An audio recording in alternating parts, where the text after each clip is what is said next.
Hello, and thanks for joining us for a Christian Viewpoint. With us today is our current state representative, what district? 14th now. 14th now, Chris Corry, but going to be running for 15th. Okay. Yep. Chris, thanks for coming in. Appreciate your time. It's always nice to see. And I mentioned earlier, people just watching the media and stuff, they see the Chris Corry legislator and the bills you're working on and this and that. But I think it's kind of neat to know, you just had your fourth baby, you and your wife. Fourth or Well, eighth, does your I'm wife- not sure. We've never gotten an accurate head count.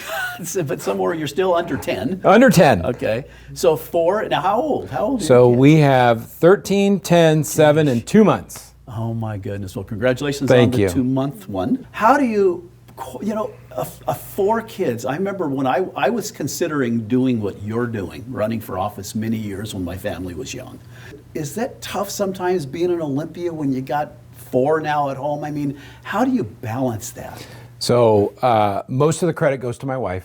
Okay. She is obviously just the rock that holds us together, especially when I'm gone. Yep. I've said this from the very beginning. As a matter of fact, when we first looked at running, I had actually kind of thought, I can't do it right now. I got too young of a family. I got other stuff going on. And it was really, we were sitting in church one day, and I don't remember what our pastor was talking about, but she starts hitting me, and she was like, no, you're going to run. You're going to do this. And I was like, okay. And so we walked out, and we were like, we're going to do it. And so ever since then, it's a 2-year commitment, right? We have to run every 2 years. And before I announce and before I start campaigning and getting everything ready for the next election, I always ask her, you in for another 2? And she's been there for me every step of the way. And I love what I do. I get to help people. Yep. That's really what I want that position to be. And obviously, if it's got to work for my family first. Right, and so right, my right. wife she's amazing. I mean, not only does she obviously help me raise our 4 kids, we homeschool. So she's teaching them. I was going to ask about that. Yeah. Homeschool? So, and we actually homeschool because I went into Olympia, and she saw all the junk that I was having to deal with on the education committee, and she was like, "We're done." Has it been close sometimes? Has she ever, thought about maybe not this time? I mean, are you ever, or has it always been gung ho? No, I think it's always been very supportive. Okay. I think she sees the joy that I get doing it. Okay.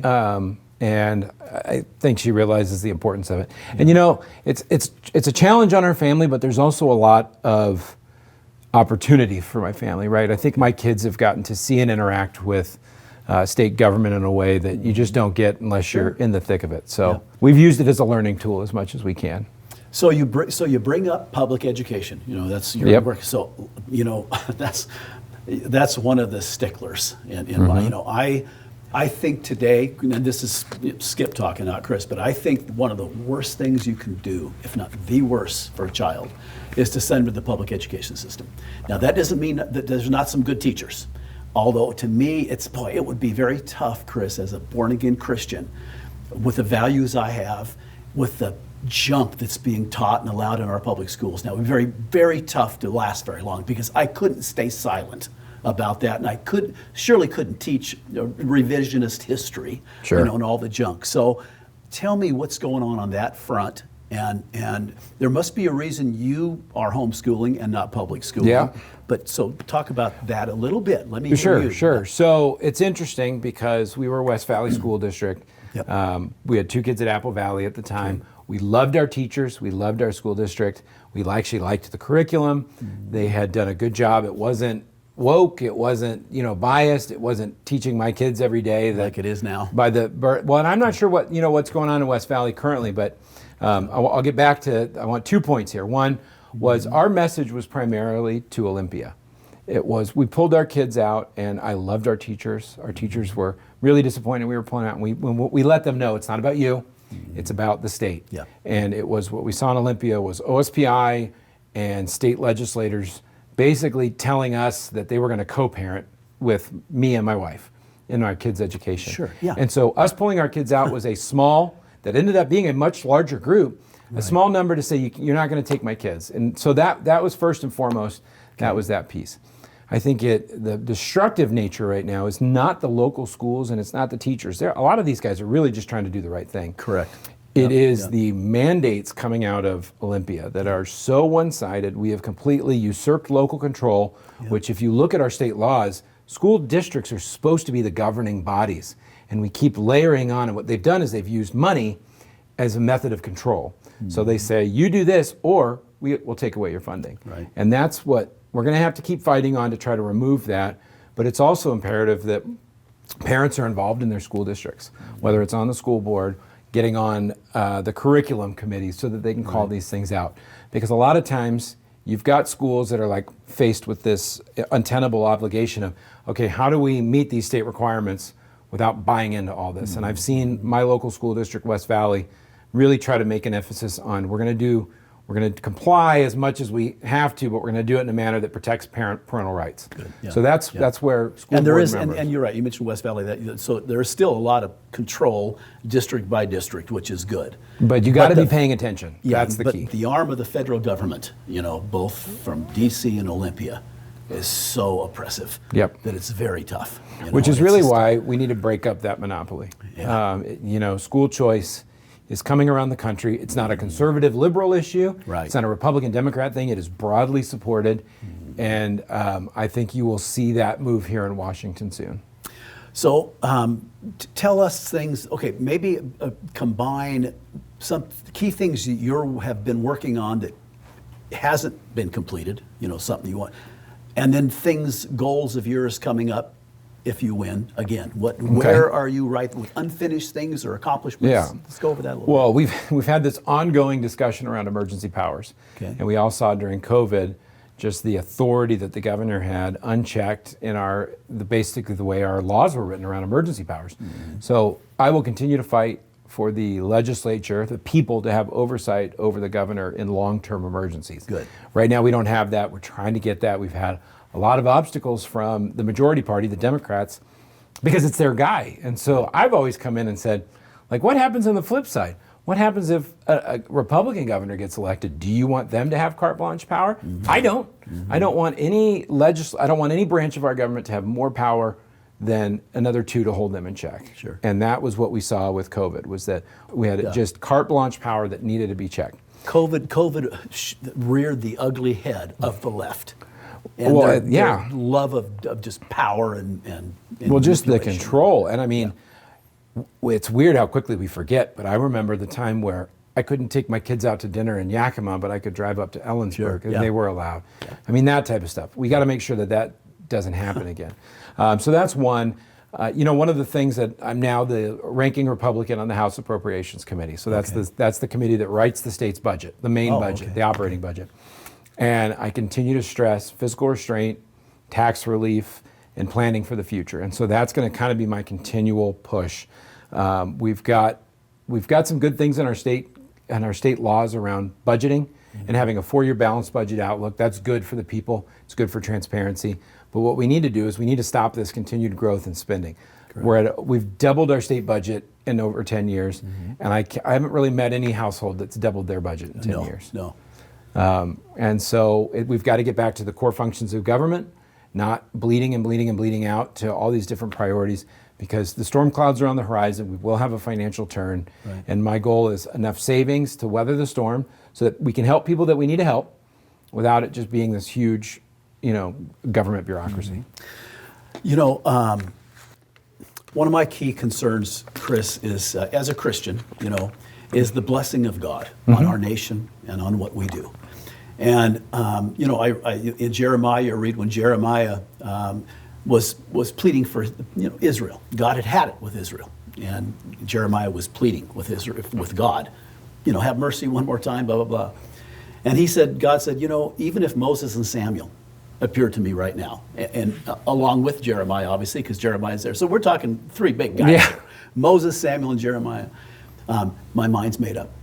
Not going to listen. Judgment's coming. So my concern with America is we're now just murdering babies in the womb and making you and I pay for it. Homosexual marriage and all kinds of sexual deviancy is being pushed on our public school kids.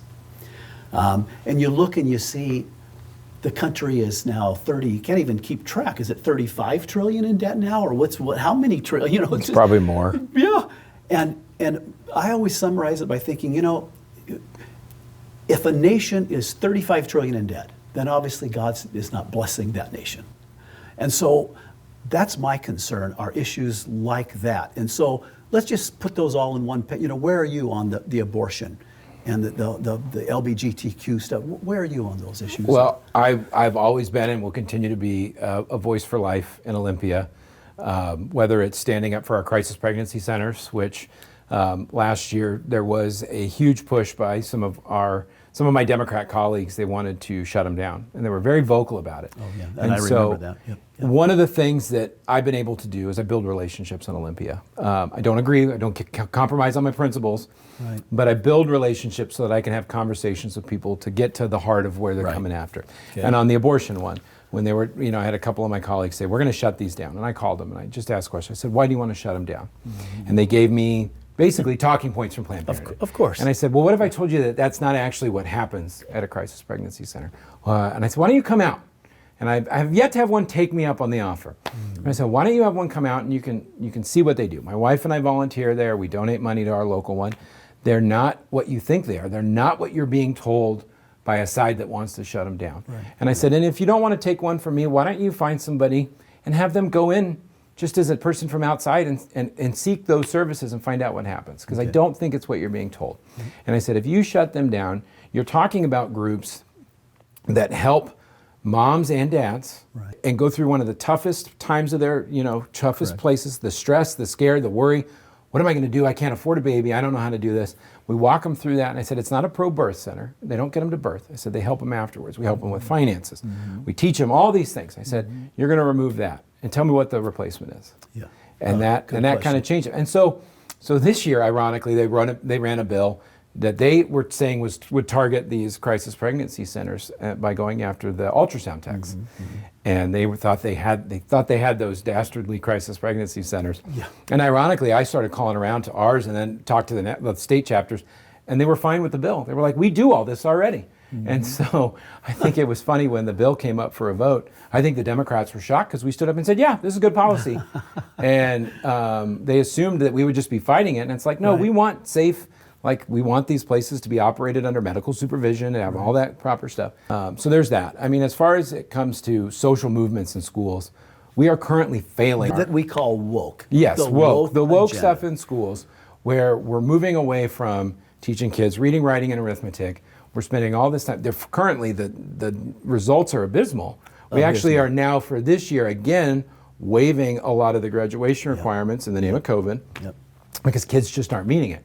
And so I jokingly say, because I'm fairly confident we'll never reach there, if you had all these kids and they were all reading at grade level, if they all were math and everything else at grade level, and you want to start teaching them other social skills, yeah, fine, let's have that conversation. Like how to protest and burn down cities. I mean, they're all. But you can't, if they can't graduate and read, and they can't do these things that will set them up for life, then what are we doing? So I oppose. And how about the revisionist history that is taught? They Yeah. should be taught. How can you have pride in your country and be so, patriotic when you are not taught all that the founders went through? Yeah, good and bad.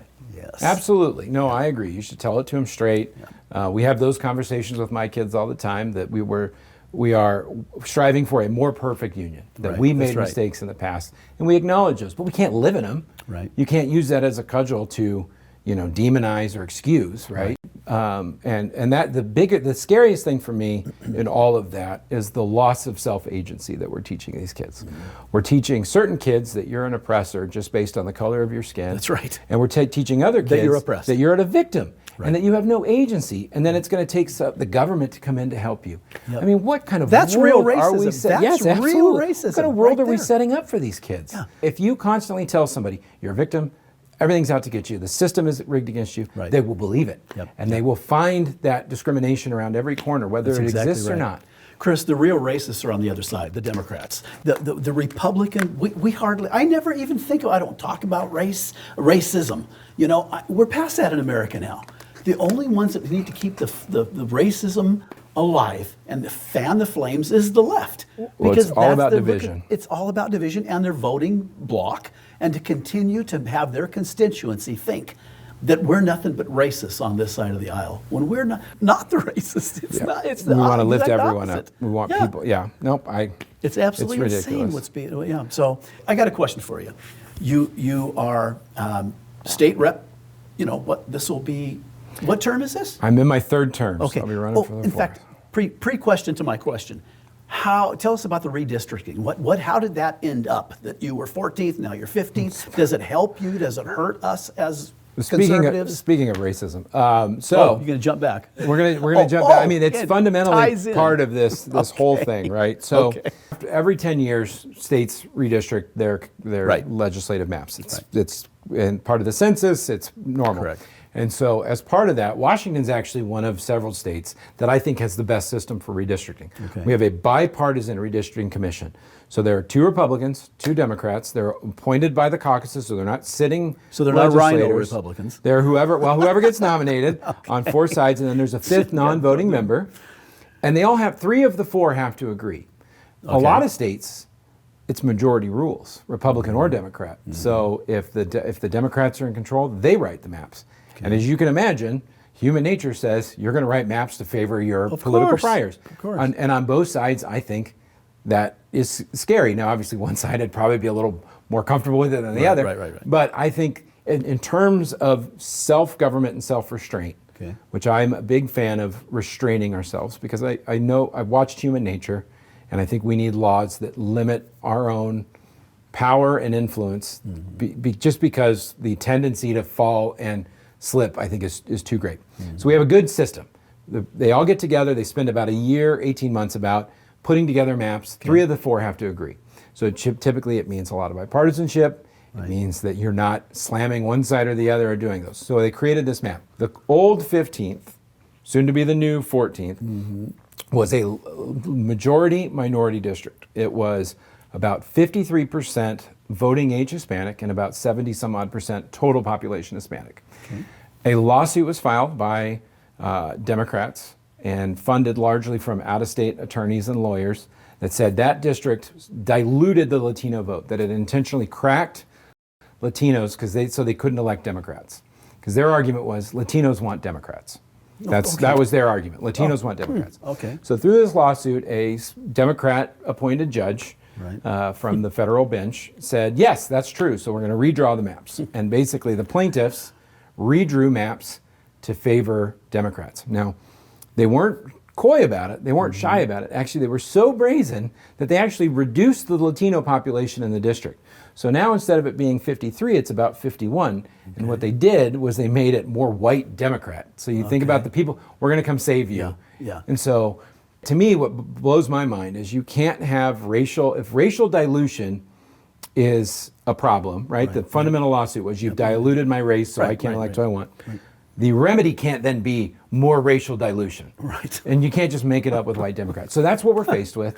It's going to be interesting. They intentionally drew every legislator out of their district. So that 15th actually had the first Eastern Washington Latina state senator. Okay. She was drawn out of her district. So Was that Republican or Democrat? it was a Republican Latina, Okay. but she didn't represent the Latinos, so they drew her out intentionally. She's a Republican. Yeah. She's not a real Latina. She's not, yeah, exactly. So they drew her out. They drew out of the 14th, they drew Curtis, myself, and Gina Mossbrucker. So now they think, and they went out and bragged as soon as this map got finalized. The state Democrats came out and bragged that they got a Democrat majority district. But one of the Republicans had to vote along with that, of the 4. No. This was a This was lawsuit because of the after. lawsuit. Okay, gotcha. After. Right. None of the Republicans went along with this. So Democrats are trying to force their will through lawsuits? No, that Shocked. doesn't Yeah, no, happen. I know. So this district now is considered a Democrat district. Okay. I don't believe it. The numbers I don't think will bear out. And I think that there's a fundamental misunderstanding of who the communities in Central Washington are, especially when it comes to Latinos, because I've met with a lot of them. They largely share conservative values. They're pro-family, they're pro-God, they're pro-community. Right now, they're 50% voting for Trump. And I think it's going to grow. I think Republicans, I think it will grow. Hispanic. But what we'll see is we've got some candidates we're going to be announcing soon. I think the Democrats in Seattle are going to find out that Central Washington doesn't want their leftism. Right. They don't. No matter how they mess with the district. They're Latinos and Latinas. They're not Latinx. And so I think they're in for a rude awakening. Be so careful now what you say. We're so politically correct. I don't have to be careful. I know who they are. I actually served with Alex Ibarra. He's the state representative from Quincy. Yeah. And he tells me all the time, he goes, I don't know what a Latinx is. I'm a Latina. So, There you go. so to my point, Okay, that's the so district. that's- So I'm running in the new 15th, which Okay. is largely my old district. And you have a buddy that used to be Yeah, in so the we've got two legislature, others so tell running me in that. about Yeah, him. so Jeremy Defoe, Yep. who you and I both know pretty Yep, well. yep. He's running for his old seat. Yep. There's another gentleman, Brian Sandlin, who served- has that seat right who now. has that seat right now, And is a Republican. and is a Republican. So at least in that race, we're going to for sure have a Republican. Yep. Now, do you have any opposition yet? not that I'm aware of, but their filing is in like 3 weeks, so we'll Okay. know by then. So you might. I would love to have a Democrat. I love going out and arguing our policies. I love that conversation. Yep. And you and I talked about this beforehand. I will meet with anybody. Yeah. Oh, I know you will. I will meet with anybody Yep. at any Yep. time. Yep. That's my job as I represent Republicans and Democrats, whether they voted for me or not. And that's good. I know I'm guiding us all over the place, but I'll tell you the best thing that I get to do in my job is cut through state BS for people. Yeah. So when a citizen calls me and says, I'm having trouble with X, Y, or Z agency, let me help. Like that's my favorite thing to do. Right. Because there is such a fundamental power imbalance between the citizen and the state that if I can at all even those odds, or at least cut through the red tape that you got to get to get your problem solved, it doesn't always work, but I'm more than willing to do it. Okay. I've got something to ask you. You've been, you're still, well, how old are you? 41, 40, I very think. young man. You got many years ahead of you. I hope. Is there a possibility, because I want to spin to a couple questions here, are you thinking maybe of Congress eventually? I mean, the stepping blocks for a normal person. Donald Sure. Trump, broke the mold. Never held an office, never ran for anything. God bless him. He wanted to help this country. And for those who think that he was in it for himself, is insane. Look at the price he has paid Yeah, no financially, kidding. and everybody just turned against him. All of his TV people and Hollywood friends and all this stuff. He was considered a New York liberal for many years. But most people do have to, kind of build the name Sure. and go from. And you're doing the right thing, legislator. Is Congress ahead, perhaps, for you? Is that have you and your wife talked about that as a possibility? Yeah, she got mad at me because years ago I was like, I'll never do it. And she was like, don't ever close doors on stuff. So I will tell you, I love what I do now. Right. There's two reasons why I wouldn't do it at this point in my life. My family's too young. It's easy enough for me to get home from Olympia Yeah, DC is on a a different quick story. notice. Like this year when we had our 4th during session, I was at a dinner in Olympia on a Thursday night, and my wife called and said, I'm going into labor. 3 hours later, I was home. Made it in time, actually made it way early. I got to spend the night on that comfortable hospital bed before the delivery. But I was home. If Yeah. same conversation happens, Yeah. I don't make it home from DC. So I want to make sure that my kids are old enough to where they're sick of me anyway, so I can be in DC.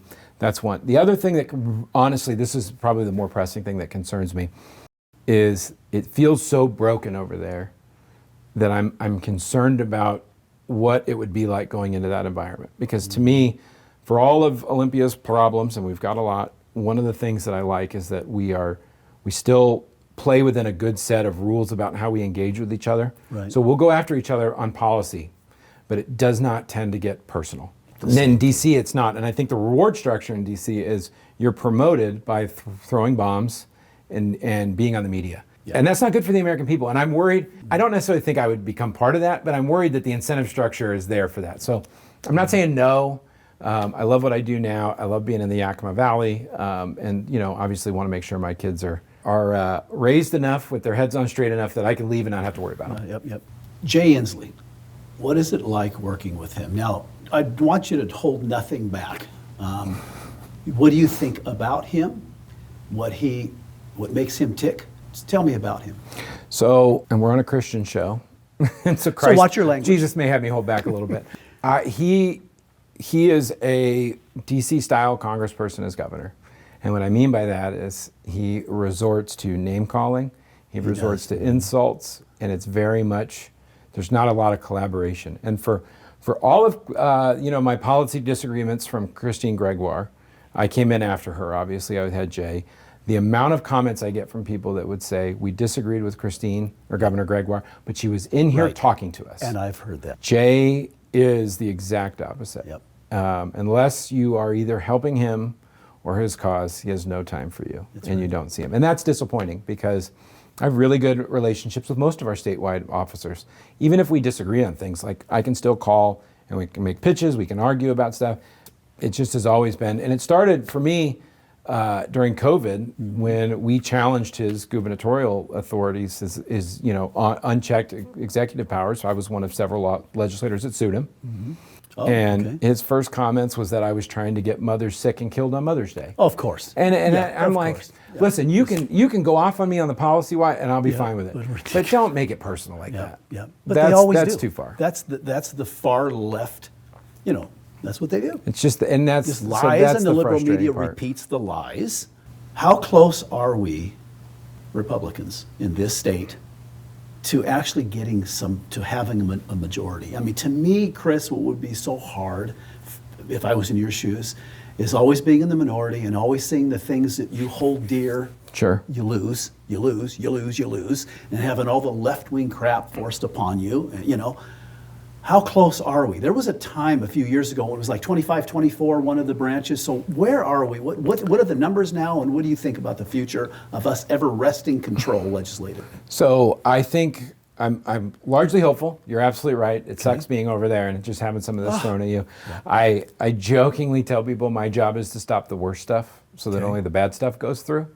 But can you? We can actually. Some That's worse stuff. We have. So, like for example, this year, and it's about us getting together as a minority caucus and then peeling off Democrats to join us, right? A couple of the moderates. Because right now they're at 57 Democrats, 41 Republicans. Okay, so we have some power over bonding. We're not in a super minority, so we're not. So we have some leverage. How about the Senate side? Senate, oh geez, I can't remember the Senate numbers. Isn't but it like similar. 27, 23? I mean, it's a little closer. It's a little bit closer. They used to have a majority coalition that actually was Republicans and a couple Democrats. Okay. But so, for example, this year there was a bill that was a hospital mergers bill. Essentially, the bill was targeted at Franciscan, who is a Catholic hospital on the west side that doesn't offer abortion services. Okay. And so the Democrats turned it into an abortion issue and basically this bill would have allowed the Attorney General's office the ability to regulate, monitor, and oversee any healthcare transaction in the state of Washington at the cost of those merging. And what that meant for rural Washington was that, like when Memorial here in Yakima was struggling and looking for a partner for them to come on board, Multicare, when they came in, would have had to go through an extensively expensive tens, hundreds of thousands of dollars legal process at their cost with the Attorney General's office for him to bless it. Government should have so little oversight and stuff like that. They shouldn't have that carte blanche power. So we banded together. We basically told them, if you're going to pass this, it's not about abortion to us, this is about protecting local access, because our hospitals aren't merging. Our healthcare centers aren't merging because they're profitable and they want to make more money. They're merging because they're hemorrhaging money, largely due to our Medicaid. And we're going to get ready for an all-night fight. And we educated some of our Democrat colleagues. We got enough people together to say no, that we stopped it. Now, it doesn't look, it's not a sexy press release, right? It's not something, but those are the type of things that people don't realize when we're there till 2, 3, 4 in the morning, we're stopping. We only got maybe a minute left. The border affects all of us. Absolutely. You're going to support Trump. Tell me about your feelings on the border and the Trump wall. Border security, we have to have it. We can't do anything else with, we are scratching at the fentanyl, mental health, homeless, drug abuse problem. We're trying to throw money at that, but we're not closing down where most of it's coming from. Right. That's a huge problem. That's right. We can't have national security. If I was in Congress, my commitment would be, yes, we absolutely need to build a wall before anything else. A wall, whatever, you have to secure the border. And the wall secures it better than anything else. A country cannot be a country without defensible borders. And I believe, especially with the fentanyl, the terrorists, everything the majority coming in. are young men coming over. What are they coming over for? We don't know. We don't know. And we need to know. A lot of nefarious. We should know who's coming into our country. That's right. And I actually spent this weekend at a legal services for people that want to become legal U.S. citizens, that they're here legally, they want to go through citizenship. I got to hear their stories. I talked to them. Absolutely want that. Yes. But I want you to do it the right way. That's right. That's all I'm asking. Good. So we got to secure the border to do that. Good.